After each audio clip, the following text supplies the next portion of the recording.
इनको कहते हैं जी गफीज़। गफीज़ मैं स्क्रीन के ऊपर लिख कर बता रहा हूँ, अरबी में कहते हैं गफीज़, ठीक है। इनको क्लिप भी लिख देते हैं तो दुकानदार समझ जाते हैं, क्लिप भी बोलते हैं, ठीक है। लेकिन जो अरबी में असल लफ्ज़ है इसको गफीज़ बोला जाता है, ठीक है। ये गफीज़ है जी नुस्बोसा। नुस्बोसा हम कैसे लिखेंगे ये मैं स्क्रीन के ऊपर लिख कर बता रहा हूँ। ये सबसे छोटा साइज़ क्लिप नुस्बोसा, उससे बड़ा साइज़ 3/4 का है, सही है, पौनी का। इसको लिखेंगे गफीज़ तलातरबा, ठीक है। उससे बड़ा साइज़ इंची का है, ठीक है। इसको लिखेंगे गफीज़ वाहिद बोसा। कैसे लिखेंगे मैं स्क्रीन के ऊपर साथ साथ लिख कर बता रहा हूँ, ठीक है। उससे बड़ा साइज़ है जी 1.5 बोसे का, ये है, ये 2 बोसे का, ठीक है। इसको लिखेंगे क्लिप अतरेन बोसा, क्लिप अतरेन बोसा। ये 3 बोसे का है, इसको लिखेंगे गफीज़ तलाता बोसा। इसको लिखेंगे गफीज़ अरबा बोसा, ठीक है।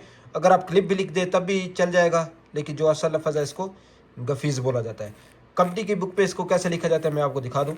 ये देखें, ये लिखा हुआ है गफीज़ यू।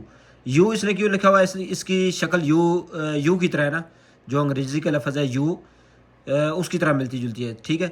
तो इन्होंने लिखा है गफीज़ यू अतरेट बोसा, सही है। दो बोसा, ये 2 इंच वाला, 3 इंच वाला, और गफीज़ अरबा बोसा। अरबा बोसा, बोसा बोलते हैं इंची को, ठीक है। ये 2 इंच लिखा हुआ है, ये 3 इंची, ये 4 इंची, ठीक है।